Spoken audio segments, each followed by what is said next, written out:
I didn't tell Rob a joke, so we're not laughing this time coming into the show. But how you doing? This is Rob Hunter. I'm Mike Russell. Happy 5th of July to you.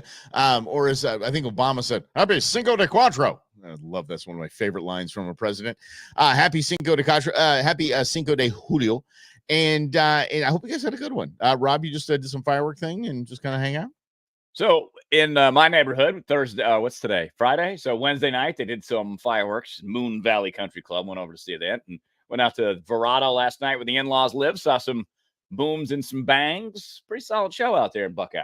Nice. I did some bratwurst and chicken on the grill, and I'm my girlfriend's dog's hospice dad at this point. So I just hung out with my man Sabbath, just hung out with my homie because he did not like the fireworks. Yeah, I bet. None too much. Mm-hmm. No. So yeah, that was it. That was just America. That's all. Just exactly. America. Celebrate America. Don't care. I got stung by a bee. You now, did. This is the second time. The second time in my life I've been stung by a bee, and I was doing the. What's that? In your whole life. Whole life. 49 years. You've only been stung by a bee twice now. Wow. First time was on the bottom of my foot, right in the arch. Oh, dude, that hurt. I'm like, okay, I never want to be stung by a bee again. And by the way, I was in my 30s, late 30s at that point. So I hadn't been stung by a bee. And then last night, because I'm dating a hippie, there's a bee in the pool. So I'm like, okay, let me do the whole cup the thing and let's kind of get the bee about the way. Apparently it just kind of rolled over my hand and stung me right here. I'm like, that son of a, I was saving your life, you ungrateful little bee. I get it. So yeah, I was whatever. Because those are females. The females are the worker bees are females. So that's why you can call it that. Huh. Twice. I'm impressed by that. I haven't been stung in a long time. I'm probably dooming myself. One time I got stung right in the ass on my bike. Okay, but why is your butt out is what I want to know. Well, I mean, it was clothed, but I was okay riding a bike, teenager or whatever, and the bee was on the seat. I went to go sit on the seat. Bang! Right in the butt. Right through the clothes. Oh, yeah, that was a good one. But, it's a fleshy part, so it was okay. Yeah, it's a pathetic thing. I mean, I don't know if have you seen the bee after you pull your stinger out and look at the bee. Have you seen that? I mean, basically, it's just pulled its intestines out. And it tries to fly away and stuff like that. I you know what I did? Know what I did? Didn't care. I said, ha, ha. And I said, pointed, and I'm like, ha. See, I'll have the last laugh. You sacrificed yourself now for this. As I was trying to save your life, you just ended up killing yourself. See, no good deed goes unpunished. Exactly. So stupid. I swear. Hey, shout out to our buddy Santos from Suntan Honey Farms. I Save Bees. Check it out. If you got a bee problem, the guy's going to go take your bees, take them to a nice, wonderful bee resort to make honey and have a great life. Could have done that with the Diamondbacks today. They had that bee problem on the backstop of the. Last night, I was like, D-backs bee guy. I was so anti-bees last night. I've recovered, but I was like, I kicked a bee's nest one time. Again, I was like young. I was like 10. They were living under this rock in my old hometown in Massachusetts. And I'm like, let's see what happens. Like you do when you're 10. I only got stung 3 times, though. And those bees were swarming around me. I somehow avoided the worst of it. It's probably because I was flailing my arms like this. Just run. Yes, because that helps. Yes, absolutely. They're like, we're going to stay with him. That guy's crazy. Yeah, that guy's crazy. He's just crazy. And there has to be a time maybe you back it up. I mean, because honey is so prevalent. Honey is part of our society. Honey is part of our diet. It's a staple. And I know you're a big honey guy, Rob, but there had to have been one guy just wondering what are them bees hiding in there. I don't know what those bees got going on in there. And then they had to try it and eat it. Mm-hmm. And not get stung. Yeah. Oh, I'm sure they got stung a bunch. Yeah. We thank you for your sacrifice. Whoever the first one was, we appreciate you. We celebrate you today on the 5th of July. America. That's what you got to love about being alive now. All the work our forefathers did for us so that we know how to get honey. And we're not like, hey, that stuff looks good. Maybe we should go try it out. But there's bees and they sting. Someone ate a lobster for the first time, a clam, an oyster. Someone decided, let's try this cow. Mm-hmm. Let's try this berry. And countless people died doing those things, so we don't have to. But you got to back it up, though. You got to back it way back it up, because some people looked at that big woolly mammoth and they're like, I think we could take it down. Yeah, I totally think guys, who's in? Guys, have you sharpened your spear, Gronk, or whatever? And they went out there and a lot of them just died and got whipped around and got their butts kicked, but they took that sucker down and they realized, let's cook these things. It's fantastic. And then they killed all of them. Sure. No, I think it's the same thing we got going on right now. Like if people are like, climate change and we're gonna go up to 200 degrees. Okay, that's just her saying you guys had your time. Good job. You screwed up like the dinosaurs did. They were farting a lot. It ticked me off. And these cows, we just got to get these things out of here. Yeah. Speaking of which, do you know who's back? Deborah Scarf Lady Burks. Remember her from the COVID debacle? Deborah Burks, Dr. Burks. Do you remember her? Oh yeah, she's back, and now she wants to take on your food sources, and she is now playing her useful idiot part in making sure that we have a shortage of beef, so that people like Bill Gates, like we played a couple days ago, can come in with his impossible and what I was in. The other one is Beyond Meat. Yeah. Impossible and Beyond Meat. So let's see what old Burks has to say here. We're not testing to really see how many people have been exposed and got asymptomatically infected. Okay, they're talking about bird flu right now. They're talking about bird flu. We should be testing every cow weekly. You can do pooled PCR. We have the technology. The great thing about America is we're incredibly innovative, and we have the ability to have these breakthroughs. I can't even. I'm not even going to look at her. I can't even deal with that woman again. We have to test every cow weekly, and how easy for that to be like, all tested positive, knock them down, get them out. I think you're You need how many cows are in the United States right now as of January 1st this year? Am I guessing? Yeah, take a guess. 6 million. 28.2 million. Yes.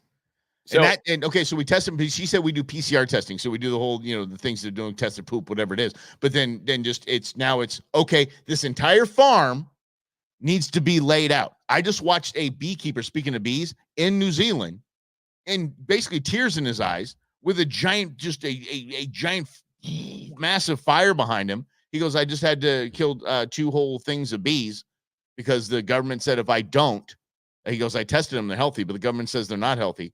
So I was going to be arrested. There's a glow. I'm not playing, guys. This is an tinfoil hat thing. If you just pay attention to what's going to do the research, there is a very challenging thing happening to our food supply globally right now, and it's avoidable. And I don't know why it's happening, and it seems nefarious as hell to me. But Deborah Burks, being the useful idiot that she is, starts planting the seeds of bird flu is going to take over the cows too. See, I think the nefariousness isn't necessarily in that it's all being designed. I really think these people who are running these things are idiots. I really do. I'm completely convinced that everyone in charge is dumb or not smart as they say they are, because we elevate these people into these positions and environmental positions. And then it's kind of like voting for Biden now. You're kind of all in. You're kind of like hooked on whatever it is that you're hooked on. And you can't see that Biden's old. What do you mean he's old? Where did that performance come from in his debate? Have you been watching his presidency ever, or you've been solely focused on the other guy? So you take your eye off the ball. I think we get so focused on the environmental impacts of this so-called bird flu that, Mike, you're right. They're like, no. It's the most important thing. We have to kill the cows and figure it out because, oh my God, this is the only thing I focused on is bird flu or COVID or Biden or Trump or whatever. I think that to get her on to talk about testing cows for bird flu, there has to be along the chain something nefarious. Dr. Burks is not a whatever scientist study agriculture. She is not in that field. For her to be put into in this case here, CNN, to be put onto CNN as somebody that can pitch, let's test cows every single day or every week. Shows that they just needed a face that people, at least that watch CNN, actually trusted and thought was a reliable source to start this process down the road of that whole entire cow farm, all those cows were put down. Yep, I totally get it. Yeah, we got to be safe. We don't want humans having bird flu. So we got to knock them out. That's where I say, and yes, they are stupid. She is a useful idiot. I think the people that you see, Rob, I think it might be a combination of what you and I have battled over for 4 years now. I think it's nefarious. You think it's incompetence. I think the nefarious people use incompetent people. So the people we see are simply useful idiots. They're just useful idiots. There is the nefarious puppet masters behind the scenes that put the useful idiots into our faces. But here's the thing. There's basically a revolt going on around the world. In Kenya, there were protests because Kenya's so much in debt to China. The president wanted to raise taxes, and then people rose helly hell and they stormed the parliament like January 6th. Yeah. And people died. Like a lot of people died. 30 people were killed in that. You've got an actual insurrection. Yeah, exactly. That's what that looks like, bozos. Yeah. But it was suppressed, so it didn't quite get to that point. But the world is on edge, and that's just one example. UK just voted on a swing election and just crushed the Conservatives. The Labour Party just demolished everybody, winning over 400 seats of 600 available. So you're having all these reverberation effects because of high prices. You got problems in Brazil. You got problems in Bolivia. You got problems in El Salvador. France. Yeah, you got exactly. France is another perfect example that's swinging to the right. So if this is true, if this is nefarious, there's going to be crap hitting the fan all over the world because we talked about it on Wednesday. $91 trillion in debt, the entire world, throughout all the countries are. We lead the way with that. We are responsible for a third of the world's total debt. Good job, America. Yeah. So all of these problems, if these fools are not careful, could get violent. Because they're going to have to. Well, and I mean, and that's just it. Because if you take more of the food supply out or make it more expensive because there's less supply of it, less people can afford it. And what's that phrase you've quoted before? We're only like 3 missed meals away from anarchy. Yeah. Mm-hmm. I believe it's 9 missed meals. Yeah, 9 missed meals. So 9 missed meals, right? So that's it. And these are also casual, like, oh yeah, I was just gonna test all the cows and we're gonna kill a whole farm because one cow had bird flu or cow flu or whatever flu that we're scared of today. Yeah, you didn't hear a lot of tire plants or spring factories. Speaking of the Hakatua chick, she worked at a spring factory. She was not a teacher. All the internet went off and she was fired. And she's like, I work at a spring factory. We make springs. She's dumber than a sack of potatoes too, but God bless her. She is making money. God bless that woman. Truly making dough. It's her moment. That's for sure. It's her 15 minutes and she's cashing in. God love you, honey. Save. Okay. From Uncle Rob and Mike. Just save, honey. Don't spend a dime. I don't want to see you on TikTok with your new Benz and all that. No. Save it. Okay. Anyway, going back to yes. Oh yeah. So you didn't see a bunch of spring factories, tire plants, and stuff going down. What you saw during COVID, especially get shut down, were food processing facilities. All the time we heard food processing facilities going down. There's this whole chicken farm. How many chicken farms in cattle ranches did we see go up in flames in the last 4 years? Including one here in Arizona. I think it was something like in 90. Impacting a solid like 20-25% of the food supply. It absolutely, to me, again, they're nefarious people at work. They're using useful idiots like Deborah Birx. Now, going back to Rob's point on basically just kind of what do you do? This kind of uprising or revolt going on around the world. I don't think it's going to take much. I don't know if they're that stupid that they cannot see what a powder keg we're sitting on here just celebrating for. I mean, we did do what we did over a 2% tax on a breakfast drink. So, I mean, we do have this in our DNA that if this crap continues, I'm not calling for violence. I'm not calling for anything like that. God forbid any of that happens. Am I going to be prepared? Hell yes. But I'm not going to call for any of that to happen. But I don't see it as too far off of a thought. Not at all. It seems like something that is very plausible at this point if these bozos keep doing what they're doing. Well, right. And every time you press, there's resistance. I mean, that's just the nature of force. It works with humans too. So if you press and you press and you press and you press and clamp down and raise prices and you create all this turmoil, there is going to be a volatile reaction. Yeah. Again, this is just the history of humans that we're talking about here. Obviously, we're not advocating violence. On the conservative media sphere, Mike and I were probably the only 2 talk show hosts in the country to condemn January 6th, the day of January 6th. As it was going on, yeah. Yes, for several different reasons, of which all of our predictions came true in and of itself. So there's that part of it, but there's already, I don't know what you would call it. Like if you're going out camping and you don't put the fire out all the way, the kindling is still there, ready to burst. Yeah, the embers are still there. That is the reality. So whatever we call for or don't call for, those embers are still there. And I think people like Deborah Birx and Anthony Fauci and probably most of the government think, oh, no. We'll just clamp down on it and it will be fine. But the more efforts they do to clamp down, the worse it gets, the more the embers grow, and then the fire starts to light again. And we can't sit back and say, "Oh no," but we're on the party of right here. We're in the party. Understand, the Republicans were just as complicit in any of this the Democrats were in this whole lockdown phase. They really were. There were a couple of champions of freedom, like not Rubio, DeSantis. Like DeSantis, I'm keeping, states were saying, Kristi Noem, keeping the state open, things like that. But those were the people that were doing the most for their state. In Washington, D.C., both parties were just as bozo, moronic, allowing this crap to happen.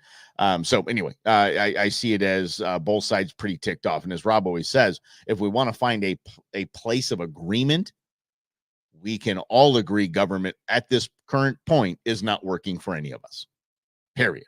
And then you start from that point of commonality. But that fears that Rob was talking about, these embers, and I really like that analogy, Rob. The embers that are there, because if you camp like we do, the next morning you're always shocked that it looks like it's done, but you pour one little piece of water on that, you're like, holy mackerel. Okay, yeah, throw your napkin from breakfast in there and just watch it. Poof. Look at the fear that our government has put into our people. Because speaking of Dr. Birx, do you remember the Thanksgiving where she told everyone, stay home, don't travel, don't congregate? And then she did a CNN hit from her house, her vacation home, where she had her entire family flown in. Yeah. You know who ratted her out? Her brother-in-law. Her brother-in-law hates her. Her brother-in-law hates her and just said, oh, by the way, while she was doing that CNN hit with the entire family. And that's why she stepped away. She's just nutso. So she had people like this so scared. Listen to this. I'm trying to paint a picture of the conversation that I just had at Infusion. I just got back to my car. And she's crying real tears, guys. Into my purse from the sterile kit. And I said, oh, hey, thank you. I can always use more of those. And she's like, yeah, we can use less of them. And I was like, oh, I know. We're all really tired of wearing masks. I get it. And she goes, no, they're pointless. And they're pointless. And are we still tired of wearing masks? Anyone? By a show of hands, are we still wearing masks? What do you mean we're still tired of wearing masks? This is the fear these people put in these guys. What? I was like, even in an oncology and hematology infusion center, you feel that masks are pointless. And she was like, yeah, we didn't wear them before COVID. True. Like, even with neutropenic patients, even don't with patients college words. No white count, no immunity, no nothing. You still feel that masks are completely irrelevant. She's crying. Yeah. I was like, wow. And then, 3 other nurses popped over, and she asked them, she's like, what do you guys think about masks? Are they irrelevant at this point, even in oncology? And they were like, I mean, we're pretty sick of it. I don't really think. Yeah, that's how it usually goes down in professional medical facilities. That's usually the conversations that you have. Mostly made up. But the point is this, that she was crying real tears. And then she was really upset about masks. And no, we have Wrap the Road from here in the West Valley. It's something new. It used to be Cancer Treatment Centers of America or some state of the art, this and that. And it was a really big deal. I've been in that facility. Nobody wearing masks. Nobody was. Looking back, I mean, I didn't notice at the time because masks weren't really a thought or a thing. So yes. And by the way, Anthony Fauci, St. Fauci himself, was correct at the very beginning, saying all it does is protect from droplets going into surgery. I mean, it's droplets of saliva. That's really all it does. So he was right. Yet still, here we have society this freaked out, this much of a powder keg, just at losing her mind because the doctor told her, a nurse said, yeah, you don't really need to wear a mask. Yeah, even though there's no evidence that masks actually work. I mean, you could say, in some studies, those specialized P95 masks, those really fancy ones, supposedly work. But even that science is a little bit dubious. But let's use the fear, because fear is that ancient instinct that we all have. We're all afraid of something. We're all afraid of dying. We're afraid of whatever, catching woolly mammoths, woolly mammoth, whatever it is. So it's very easy to turn that button on, which is why media loves it, because they have a scary headline. You're going to click it. They have a crime that's in your neighborhood. Oh my God, somebody died in my neighborhood. Oh my goodness. I'm in danger now. Now I need to read this story, which is why they do it. So this is the other part about it, because our side does it too. let's use illegal immigration as a perfect example. So they always bring you the stories. Oh, there's someone in ISIS that is in America, which seems pretty obvious at this point because 9 billion people came in. Sure. Yeah. Obviously, some of them are going to be nefarious. Yes, sir. But they use that to scare you to think, oh, the ISIS guy moved next to you down the street and is going to blow up the whole town. Okay, sure. So you see, right? Your instinct goes up to, oh my God, I got to protect myself because it's that ancient thing that goes back to 2 million years ago. The first humans are like, what do we do? Was that thing going to kill me? Can I eat that thing? So it's so instinctual, which is why it's used against you all the time, because fear at the very least captures your attention, gets you to click on a story, gets you to watch a story, gets you to vote a certain way. When you control your own fear instinct and understand what it is, it's useful if you're actually in a dangerous situation. But in modern America, very rarely are we in dangerous situations. So if you get that fear instinct, you're like, oh my God, I'm going to breathe through it, whatever it is you got to do, refocus and understand you're being played. And if you see a woolly mammoth, run. Definitely run. Run, buddy. That's when a fear instinct is good. Yes. Like there was a bobcat in my backyard the other day. Occasionally, Oh, cool. a couple times a year, we see a little bobcat. Like I'm not going to go outside and mess. Oh, you don't with be afraid of bobcat. bobcat too. Bobcat's cool. Bobcat. Yeah, but I'm not. I'm not going to. If it's a mountain lion, then yes. But a bobcat, nah. But I'm going to stay behind the glass and look at it, take a picture, and go, "Oh, cool! I have a cool backyard." Oh, it just ate that quail. The quail's flailing around. Yes, nature. Oh no! The best thing of the bobcat is he just stares at you, just like, yeah, "What's up, man?" Yeah. It's like, do I owe you money, dude? Yeah. You're gonna leave now? Thanks for filling up the water, so I have something to drink. Here we see the bobcat in his natural habitat. Rob's narrating the whole thing like You do that. yeah, hell yeah. You might as well. It is baby quail season here in the Hunter backyard. But here's the gig though, is that this is all, even this little TikTok video that I just showed you, the lady crying real tears, that's useful to the people that are doing exactly what they're trying to do. Rob was talking about the fear response, and I think it's just that we're desensitized to it. We're like, yeah, we know, man, 9 million people coming up over the border. We're like, okay, we've tried. We've been hollering about it the whole time. We've been warning everybody. And now we're like, okay, well, yeah, nothing scares us. 7 ISIS members were found to come. Oh, crap. Okay, yeah, we got to do something about that. Oh, yeah, we have definitely got to make that happen. Cows might have bird flu. You may not have meat. I think I talked about this. I can't believe going to the grocery store even yesterday when you're thinking everything should be on sale because it's just, it's okay. We're done with the whole thing. Nothing, man, nothing. I saw so much damn money. You know those like mini Coca-Cola bottles that they're like cans of like 100 calories or like got them all over the place here. My girlfriend digs the Diet Pepsi. Yeah, and I do too. And I was looking because I love cherry Coke and I don't drink a lot of it, but it was like 2 for $13 for 2 12-packs of the small can. I'm like, what? And they're not even 12 packs, dude. The small cans, they come in 10 packs. Oh, do they? They look like 12 packs, but they're 10 packs. So that's over 50 cents for a 100-calorie can of Coke. It's probably 4 ounces or 6 ounces or something like that. I'm like, my goodness. Yeah. I saw a tri-tip for $42. I was, price with card was like, 37 or something. Yeah. I'm like, I am not paying. What the bleep in the world? Rob knows I love me tri-tip. But damn, holy mackerel. It's a West Coast thing. It's a Western United States thing. Tri-tip did you have tri-tip when you were a kid? Never even heard of it. In the East Coast. Exactly. I was watching one of the barbecue competition shows because I'm a nerd. And they were like, they pulled out brisket, and the guy was from the East Coast. I have no idea what this is. It's like a little mini triangle football boomerang kind of looking thing. He goes, maybe a mini brisket. I don't know how I'm going to cook this. He was dumbfounded. He goes, I literally cooked every piece of meat. I thought I cooked every piece of meat you could cook, but here we go. It's not there. Yeah, I was talking about Cabeza tacos the other day, Robbie.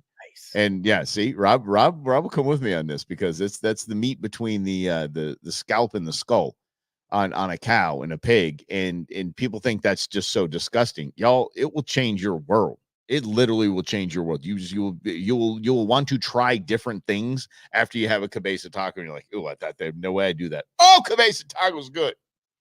We had some down in Yuma. Yeah. When we went to the border with Congressman Andy Biggs and our favorite Congressman Matt Gaetz from Matt Florida, Gaetz, who, by the way, was very quiet on that trip. he was. He was very well. He had his wife there with him. You know, got married. Oh no! I'm not into underage girls. No, I got a wife. Look at me. I'm married. Women for sex now. I'm married, and no, didn't do that. And here's the deal. So Rob and I kind of kept our distance. We're just like, okay, we just don't want to be in any pictures with the dude. You know, we don't want to be background in social media, things like that. And then come to all charges dropped, whatever, everything was fine, and he's actually being kind of an upstanding dude now. So it's you know. But you get a little close to the line, you know. Careful what you buy into, you know. I mean, yeah, but he's still not helping the Republican Party grow. No, the goal, right? Well, he thought DeSantis was going to jump out. He wanted to be the governor of Florida.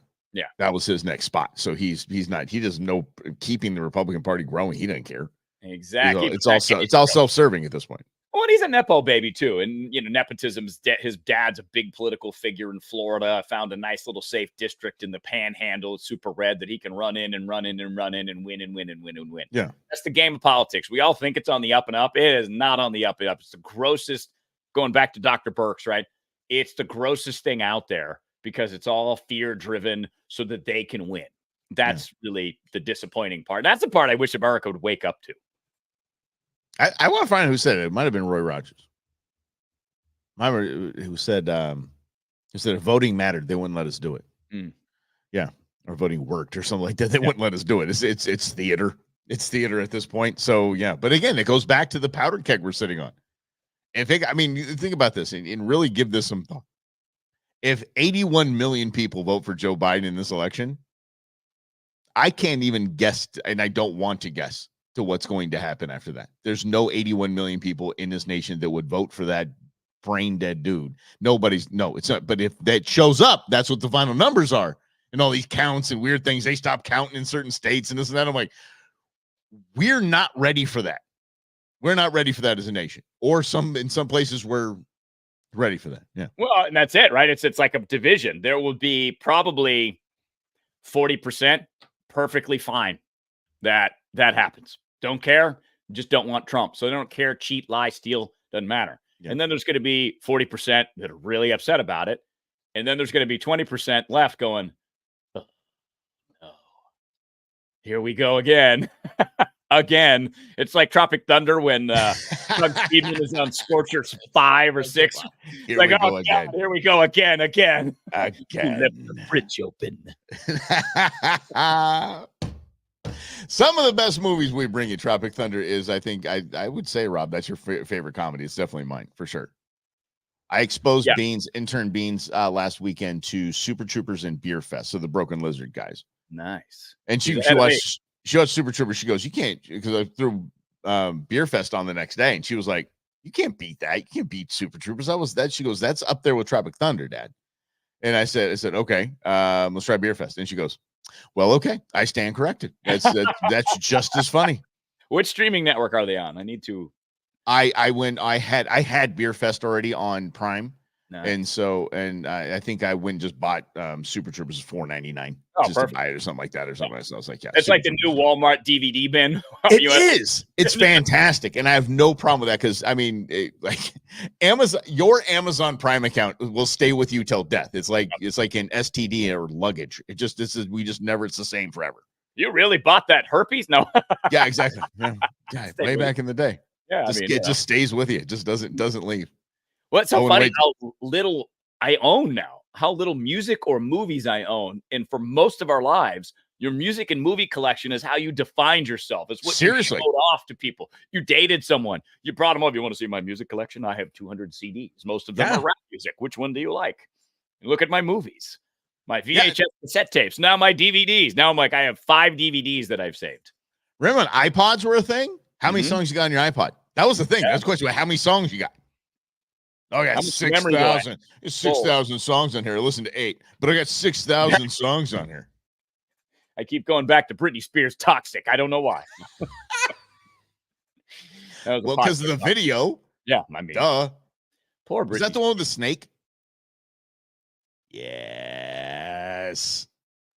No, it's Toxic is she's on an airplane. And Oh, she's like a stewardess. flight attendant. Ooh. Yeah, that one too. Hold on. Which Britney Spears video had a snake? I think Let's it's see what Slave Siri for says. You. Let's see what Siri says. Whoa. Okay. Yeah, that's okay. I'm a slut for you. Yeah. Okay. There you go. Oh, that's the actual clean. That's the dirty version. Oh yeah. The radio version is Slave for You. Oh, sorry. That's what it said. A non-radio version of a Britney Spears song. Huh. It's funny. Because I do that all the time. I always use my phone to say, ask a question, because I always think it's funny that people still ask me a question. I'm like, you have all of the world's information right here. Mm-hmm. So I remember my niece asked me what a Vizsla was, the hunting dog Vizsla, the sporting dog Vizsla. I just said, okay. So I said, Siri, show me images of Vizsla. And she repeats it back to you, showing you images of the slut. And it had all of these naughty, like, all right, hey, whoa. My niece is right here, like, ah, whoops. Yeah. I'm like, no, Vizsla, not the slut. Where do you come on? And I got one of those tracking devices, those Chinese tracking devices here, one of the Amazon Echo things. Mm. And he's hard of hearing. I'm like, dude, do I have to over enunciate? And then I got one that just stopped listening to me. I tried, Rob. I tried to come along, buddy. Yeah. Jeez, what a great time to be alive in this country, right? Yeah. I mean, good Lord. Our biggest problems are our robots aren't serving us properly. Seriously. I mean, if we're going to go all in on the AI, at least get it right. Yeah. At least predict what I want. At least make my life easier instead of me having to explain to you 6 times what I'm asking for. Yes. Come on. I asked you to turn up, not turn off. Yeah. Oh. Seriously. Yeah, but I used to, Rob knows this. I mean, in our world, there are things that we have to over enunciate so we don't get in trouble. Like I felt this morning like I was punched and I had a black eye. Mm-hmm. Yeah, not a black guy. So Mm-hmm. It's like listening to music, right? Jimi Hendrix. Excuse me while I kiss the sky. Yeah, kiss this guy. Excuse me while I kiss the guy. Kiss this guy. I'm like, huh? Yeah. Mm-hmm. Hey, Jimmy might have been. I mean, it's free love era. Jimmy might have been into things. You never know. Yeah. Everybody. It's like Tropic Thunder. It's Hollywood. Everybody get once in a while. See? It all comes back to. Oh, it always comes back. You're out. You just live. My gosh, what was it? There was another one. There's the Bad Moon on the Rise. Mm-hmm. There's a bathroom on the right. That's what I always thought it was.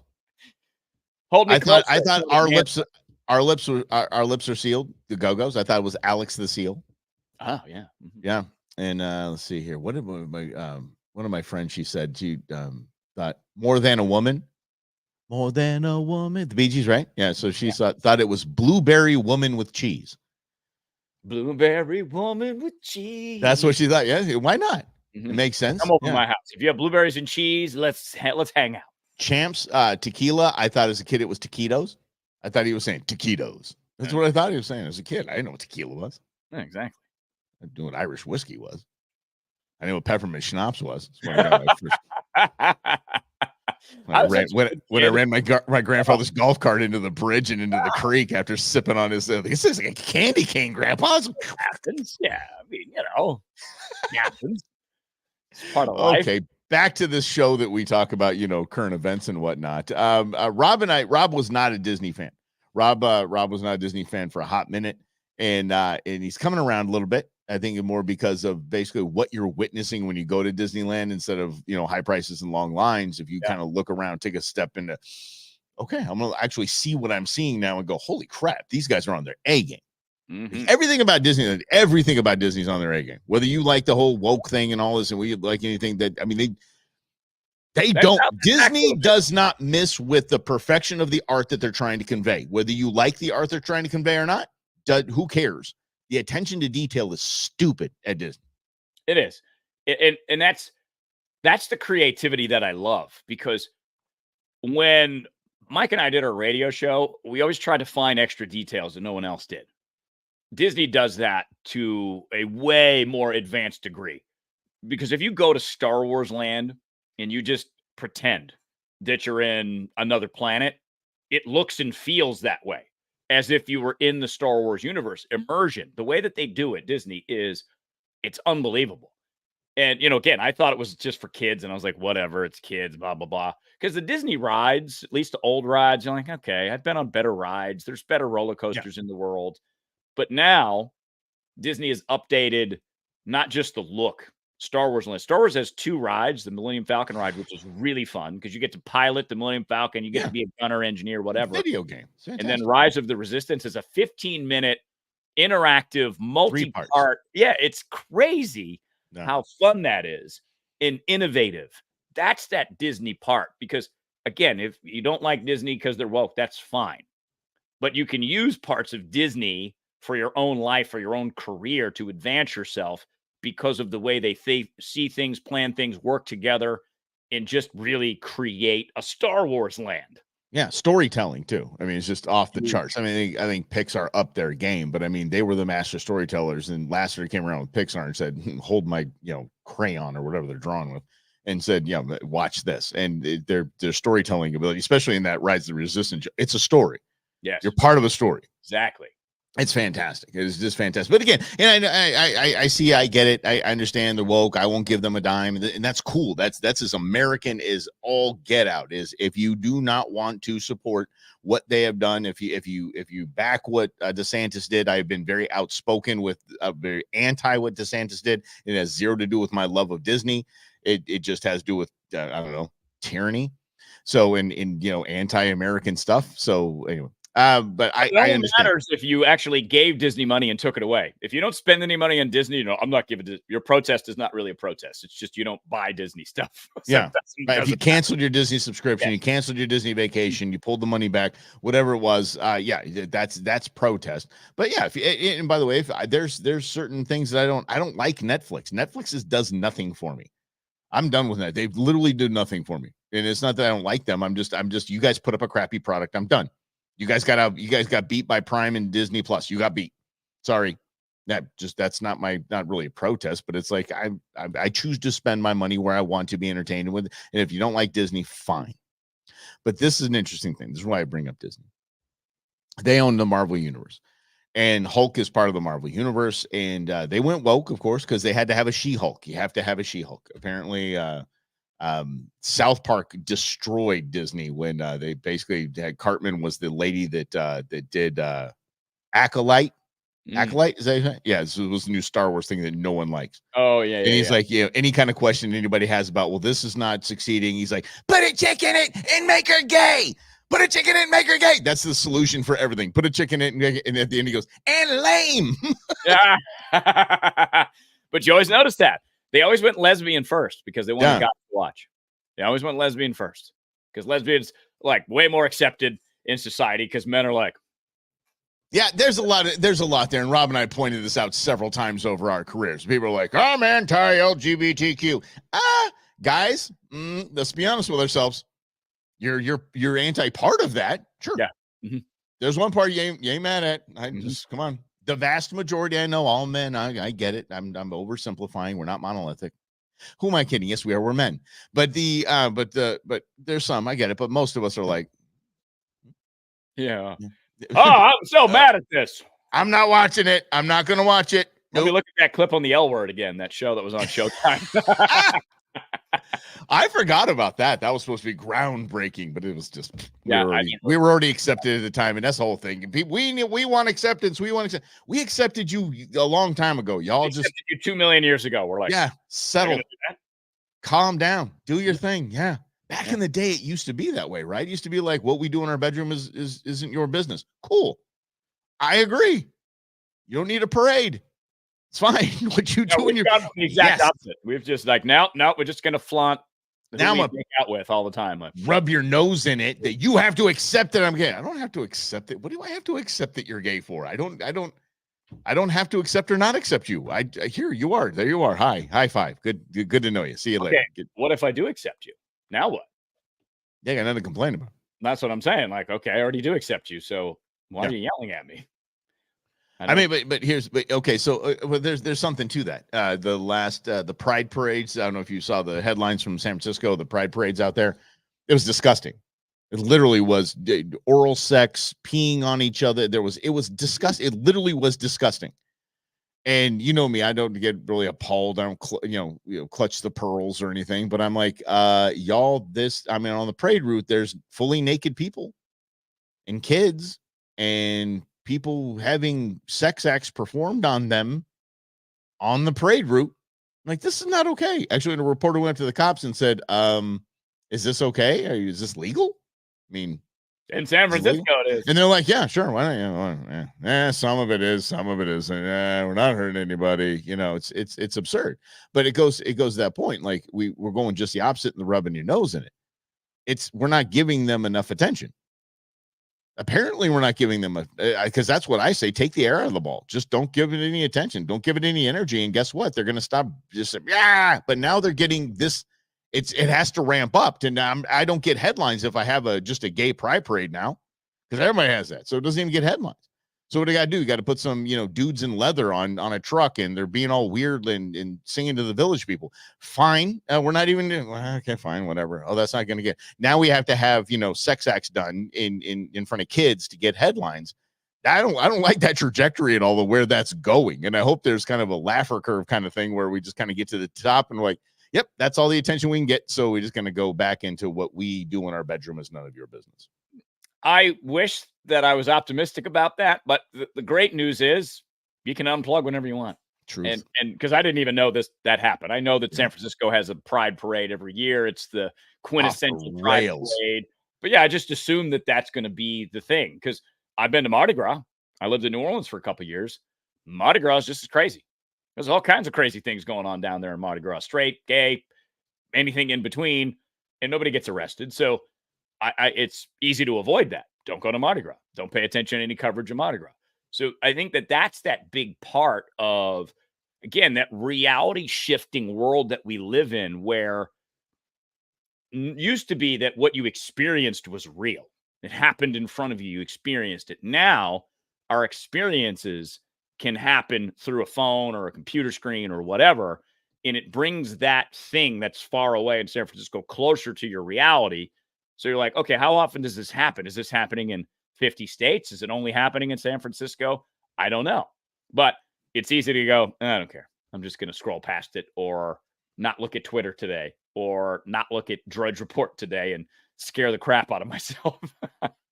So, have you asked Matt Drudge yesterday? On Wednesday, Kamala's it. You would think if you go to that website, and again, this is everyone's going to believe a headline. I mean, it literally said it's her party now, and then they gave stats of the stats. The polling for Kamala versus Trump, and it was tight, which is not tight at all. I don't know where. I didn't even click on that. I'm like, that can't even be close to the case. 42-47, something like that. There's just no way in hell. There's no way that did. Anyway, but you'd believe it. Holy crap! If Drudge was your news source, that you would think Kamala had already been picked and Biden's out. So weird. We're cool with that for some reason. Like, I'm not cool with that. I was actually, in Drudge's it changed quite a bit. It's gone the Huffington route with all things Trump. But I think that, and by the way, Ariana Huffington was a huge Republican and a huge conservative until she realized there was money in the other side, and she went and made her money with the Huffington Post. Anyway, I knew Matt had moved off to the left, but damn, dude, like, I've already been disappointed in you, but holy crap, that's just that actually just makes me not want to go to Drudge again. I'm done. Well, and again, this is that same point that your reality is altered because your brain is gullible by what you see, experience, and hear. So even go back to the border example. There are 12 million people that have been allowed to this country under the asylum program. I haven't seen one of them. I mean, other than the people that we saw when Mike and I were in Yuma and they walked right past us. It's not part of my everyday life. So I know that there are people here, but I don't interact with them. I don't see them. I don't know where they are. I don't know where the ISIS members are. I don't know any of that stuff. So all I'm supposed to do is take one little nugget of information and be freaked out so that I vote a certain way. And so I don't know. I came across this. I think it was a Stoic that if you let your fear control you, you're not in control. So if you're reacting to things that this is happening and this is happening and this is happening. And I know that there's been some awful things recently that some of these people that have been allowed into the country have done, and can't undo that. And I get that there's real crime that happens, but of 12 million people, there's 4, right? The statistics mean, is my life going to be impacted by this? Probably not. Now, am I more aware of things in this modern world that it could go down anywhere I'm at? Yes. There's been enough shootings, mass shootings in supermarkets, that I think about it when I go in the supermarket, but not in a scared way. Like, okay, what am I going to do? What's my plan? If I'm this part in the store, I'm going to do this. If I'm in this part in the store, I'm going to do this. If I'm in the can aisle, I'm picking up cans as weapons and I'm going to start throwing them, if I didn't bring my firearm that day. So it's just being prepared, I think, for all scenarios that pays off, not being scared of those scenarios. I actually saw a video that this kid had prepared for, okay, if this happens, this happens. Like, this kid was prepared. No lie, gets pulled over, and the cop, the body cam or the dash cam or whatever, he was mic'd up, and he just basically said, "Hello, officer, I just want you to know I have, 30 pounds of weed in my backseat." I just didn't even get, if I get pulled over, I'm just going to come out and say it. Mm-hmm. And the dude was cool as hell. Like, okay, all right, man. Cop was like, and do one of those things. And yeah, but I was like, dude was prepared though. Okay, if things go south, here's exactly how I'm gonna handle it. Mm-hmm. Or going back like Super Troopers, just make the guy in the back eat it all. We ate hops. I was just talking about this yesterday at our 4th of July get together. We did it up in Flagstaff at Dark Sky Brewing with Nick, one of the founders of Dark Sky. Not a good idea. So I would not recommend eating weed, because we ate a hop and it was the grossest thing I've ever eaten in my life. So did you saw Super Troopers though, right? No. Mm-mm. Okay. All right. That is actually another topic of conversation from yesterday. How many things I've not seen, I've missed out on. Yeah. Spent too much of my life working, apparently. But I actually, I was going to get to the Disney thing. We just kind of go around and back to the She-Hulk thing. We'll get to that on Monday. Maybe we'll get to it on Monday. It's fine. It's okay. We do a show every day now, so it's all good. But it's been a challenge for me. It's been a growth opportunity for me and a growth part of me for not jumping down Rob's throat when he tells me he hasn't seen one of what I think was one of the funniest movies ever made. And I mean, so much so, I mean, the Broken Lizard Troupe, they're the same actors, all 4 of their movies, including Club Dread. Don't sleep on Club Dread. I'm telling you, Bill Paxton's in it. Fantastic. But it's just a comedy troupe. They play different characters, and it's funny and it's entertaining. I would normally go, Rob, dude, we can't even be friends. How have you not seen Super Troopers? And I think that is the weirdest response. I really think that is the weirdest response, instead of, oh, dude, I'd recommend that. I really would highly recommend it, as your big brother, as someone who knows you like I do. And you know me, so you could say, if Mike really likes it, maybe I don't. I mean, we do have different tastes in things. And so, but I would say, yeah, definitely highly recommend. And we do a beer show. The B stands for brew. Mm-hmm. So, I mean, him not seeing Beer Fest makes me want to jump out a window, but I have to be kind. And Rob, I highly recommend it, buddy. I spend the $4 and go and rent that thing. Yes. Oh, I mean, I'm always looking for, because this actually might be a perfect time in my life, because there's so much serious shit. Pardon my language. Just like, okay. Again, the fear. I don't need to be scared every 5 minutes. I'm fine. I live in a house. I live a relatively safe life. I pretty much keep to myself. So I need a little bit more laughs in my life, So then because I would always get that, and I'd actually get pretty kind of off put by it. Is when I tell people I haven't seen Shawshank Redemption. I know the story. The movie was just boring to me, so I stopped watching it. It bored me. It was a really slow burn, guys. It's a slow burn movie, and I wasn't about to be like, oh, it's the greatest movie of all time, Shawshank. No, and before I said that, if I put a gun to your head and say, give me the top 10 movies, I don't even think Shawshank would have come in there. But you heard that I didn't see Shawshank, and now it's, oh my gosh, I can't believe you haven't seen that. And I'm sure I've had several others that I have. Oh, yeah, we all have, right? Because we all like different things, and we end up at different places in our lives. We just don't like to accept that other people do different things than us sometimes. Right. Because, again, what politics is all about. what I like should be the law, and if you don't like it, it should be illegal for you to not to do it or not do it. And I'm like, okay, that's not really what we're doing here. Yeah, Perfect example. Individual liberties. I mean, we just celebrated Independence Day. I mean, our individual freedoms, our individual liberties to be who we are and to just butt out of other people's business is the cornerstone of this nation. So let's kind of go back to it. Can we find a way back to it? Because I really don't care. I get asked by my girlfriend all the time, like, so is your sister in town for 4th of July? I'm like, I don't know. Well, why don't you know? Well, how are her and her boyfriend doing? I'm like, fine. She hasn't called me crying, so I think everything should be fine. Like, why do I need to be up in everybody's business? I don't have to know. Sarah's homesick. Oh, well, what has she got? Sick. I don't know. She's homesick, and she's not at the hospital sick. So I'm assuming it's all going to go to plan, and she'll be fine in a couple of days. Yeah, I'll send her a text. Hope you feel better, sweetie. That's it. We don't need to know everybody's business. We don't need to be attentive. What is it? We don't need to be busybodies. How about that? I'll put it that way. We don't need to be busybodies. Well, it's like that. It's like the gossip of the neighborhood, right? Wants to know everybody's business. Why? Why do you want to know everybody's business? It's just a lot to think about and a lot to be stressed about and a lot to complain about and a lot to judge. Yeah. It's like, okay, cool. Let's hang out whenever you want. But I just trying to really stop the judging other people's behavior that's not mine because I can't do anything about it. It's not my behavior. Yeah. I've been living in my new pad after the divorce. I've been living for a year and a half in this spot, and I just met the neighborhood busybody. She is every kind of amazing. If you were an Incredibles fan, she looks and is the size of Edna Mode. The woman that looks just like her. Like, just put some big glasses on her, and that's her.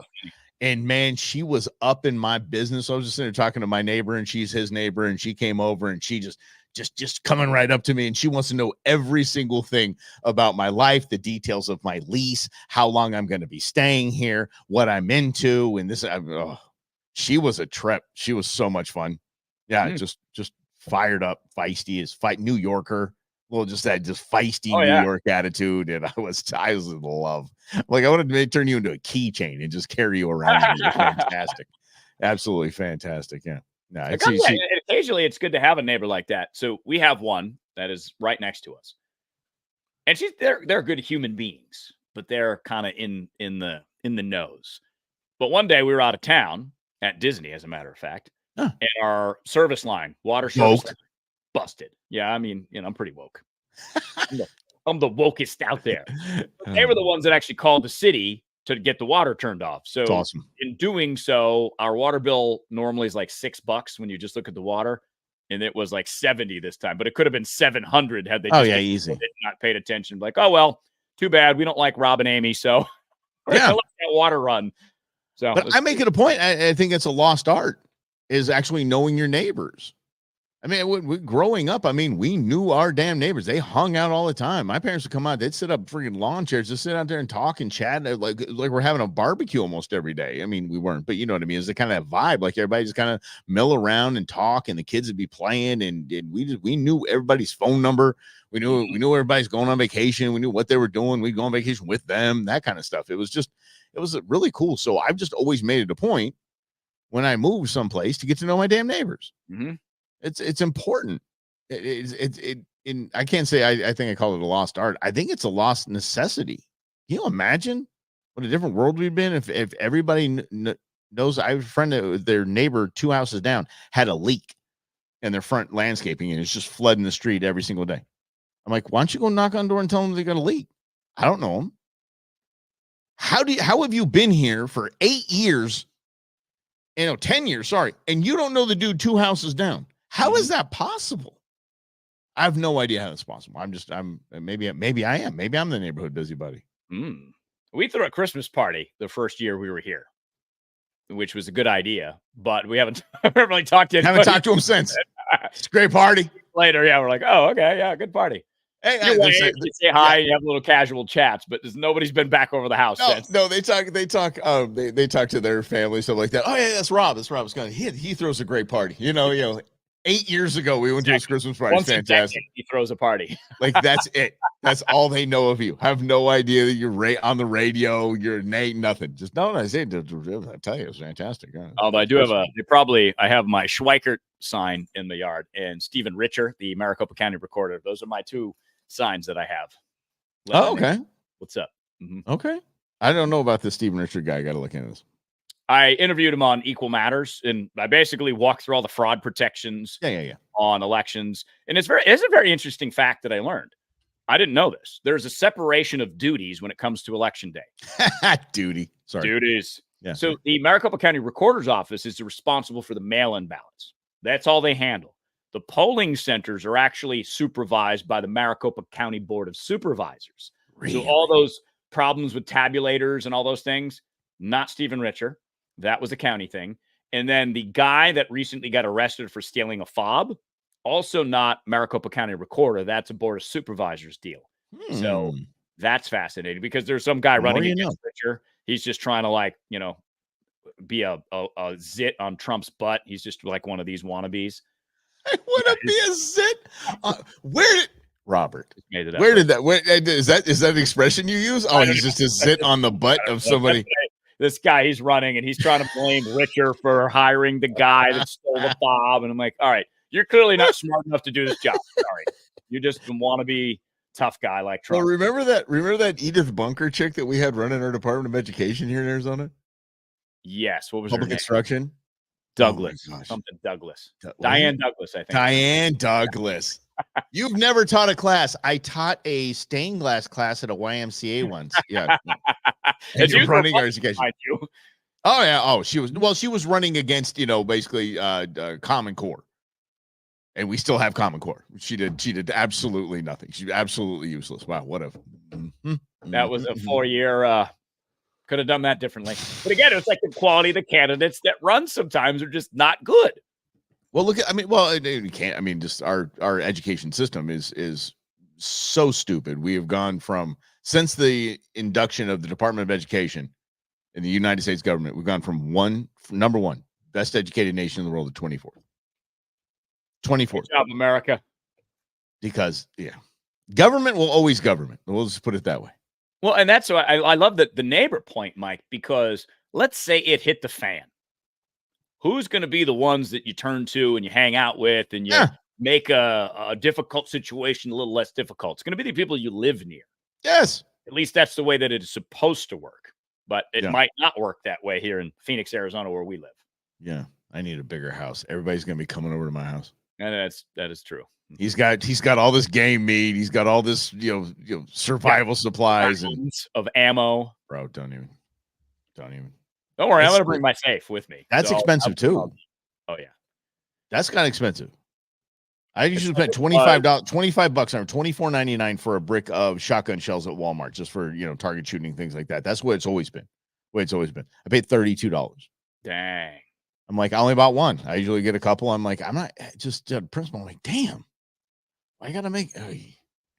And that's what California's doing. California's trying to make guns too expensive, so no one will buy them. They'll just steal them, and criminals will be hanging out with a bunch of defenseless people that can't afford guns. That's the nefariousness right there. That's where I find it. If you looked at your money, if you took your paycheck and you obviously see your federal income tax, you see your FICA tax, you see your whatever other taxes are on there, but then you pay your property tax, and then on your water bill, there's taxes.